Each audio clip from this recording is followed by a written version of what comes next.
He's an economist politician not scared of quoting controversy, as a minister and as a party worker. Jairam Ramesh is one minister who wears his agenda on his sleeve. In fact, this board outside his ministry, in Krishi Bhavan, the Rural Development Ministry, has the budget allocations for the rural development sector. Clearly, it's the agenda that Rahul Gandhi actually supports a lot. The question that I want to ask Jairam Ramesh today is whether he does this because he has a conviction in it, or whether he does it because this is the brand of politics that Rahul Gandhi really wants to follow for the Congress in the coming years. The convener of the campaign committee for the Congress party, he has an important role to play in the run-up to the 2014 elections. He is somebody who actually thinks about the slogans for the party and makes a statement with this transparent glass door which is in his office, which gives everybody the sense that Jairam Ramesh stands for transparency in his work.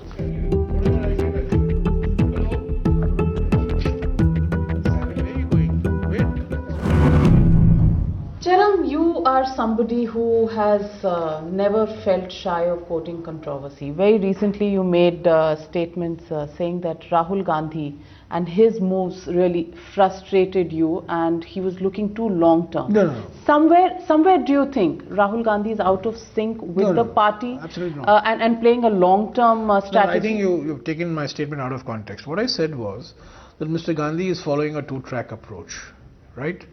He is interested in building systems, structures, processes for the organization, because his project is not to come to power per se, but his project is to rebuild the party, to rebuild the Congress as a political party, as a political organization.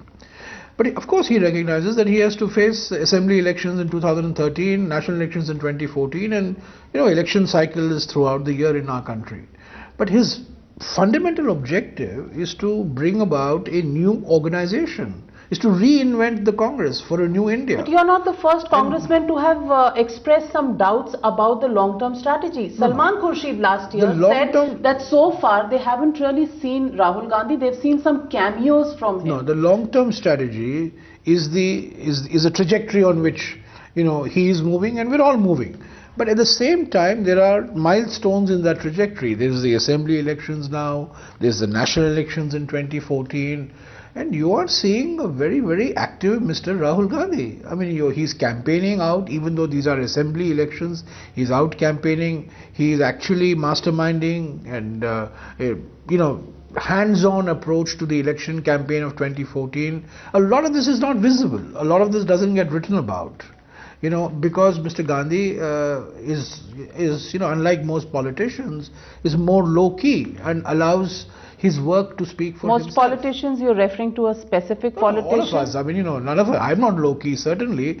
Certainly not Mr. Modi is not low-key. So, most politicians in public life tend to be, high-profile, more visible, more voluble, more loquacious. But Mr. Gandhi's style is different. Mr. Gandhi is much more subdued. Is that why? And I believe, from what I've seen of him, he allows his work to speak for himself. He's brought about a phenomenal transformation in Uttar Pradesh to these women's self-help groups. 93,000 women SHGs, 11 lakh women. And none of your TV channels, none of the English media or the Hindi media even want to write about it. But then why are so many senior leaders of the Congress party, like yourself, like Salman Khurshid, like Kapil? I'm not a senior leader. I'm an apparatchik. I'm not a senior leader. You are somebody senior in the government, in the pecking order in the government, and many of you have come forward. You've taken on Narendra Modi head on. Is it an unstated strategy of the party that Rahul Gandhi himself is not extremely aggressive? No. So other leaders have to be the battery flanking Rahul Gandhi? First of all, we don't want to make the 2014 elections Mr. Modi versus Mr. Gandhi. That's not what elections in India are all about.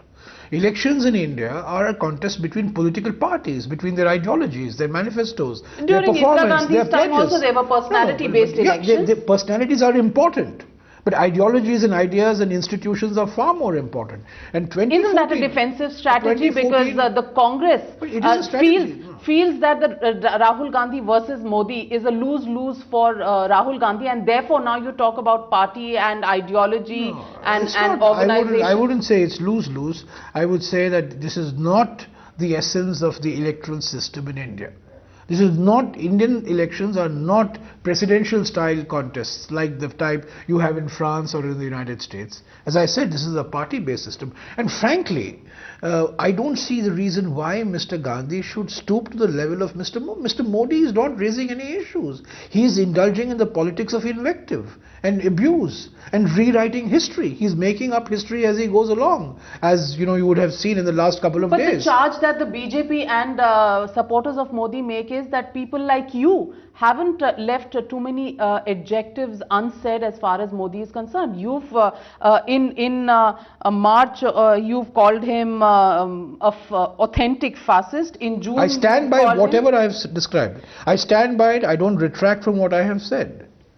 You've also called him a Nazi. You've likened his rise to the rise of the Nazis. I was asked what I think about him, and I expressed my view. I don't shy away from it. So you think he's Hitler? So that's politics of abuse. I don't know. It's not politics of abuse. It's politics of history. Since Mr. Modi is very keen on history, you know, I just drew a historical parallel to what happened. So when you Germany, say it when to social Modi, it's not abuse, political but when Modi autocracy says and economic liberalism merged to provide the destruction that Germany saw after the 1930s. When you say it, it's not abuse. When he says it, it's abuse. Is that the way the Congress looks at it? No, I don't see that. See, listen, I believe that these elections should be about ideas. It should be about performance. It should be about facts, figures. Why not? I mean, who can deny that Gujarat is an industrialized state? Who can deny that Gujarat is an entrepreneurial state? Who can deny that business and commerce comes naturally to the Gujaratis? Who can deny the progress that Gujarat has made? But that's not the debate. The debate is Mr. Modi has usurped all credit for the achievements of Gujarat, which I question, which the Congress party questions, which the nation question. But if you look at all the data that is coming out, the Lancet, the British Medical Journal, the world's most authoritative publication, has just come out with a district-wise analysis of infant mortality rates in India.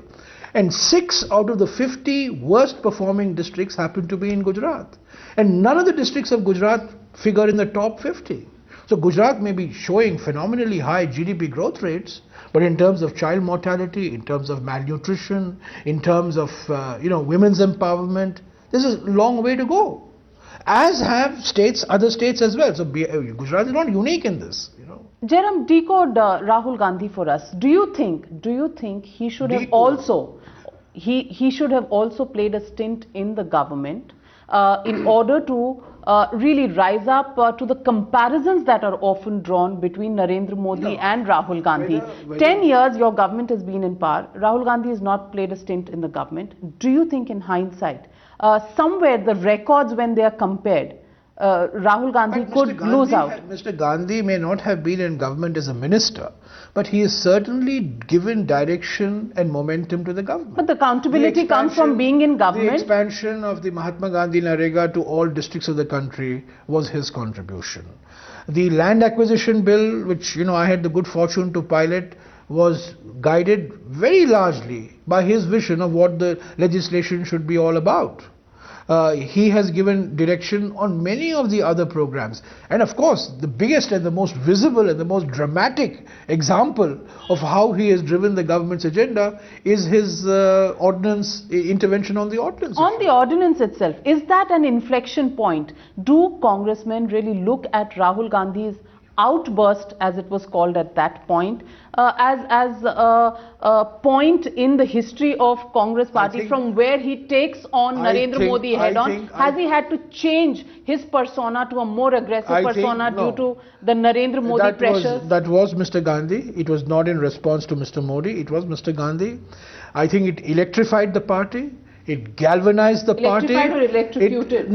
It may have embarrassed the government. It certainly embarrassed me as a minister of the government. Because you had and supported I was one day. defending the ordinance one day before his intervention. But I welcomed the intervention because that was the real Mr. Gandhi standing up for what he believed it was right. Okay. But what does the government stand for? What does the core group stand for? Because all of this had been discussed in the core group, in the government, and you just did a 360-degree turn the minute Rahul Gandhi uttered something. Is that sycophancy or is that standing up for something that you believe in? I think Mr. Gandhi stood up for the Congress party.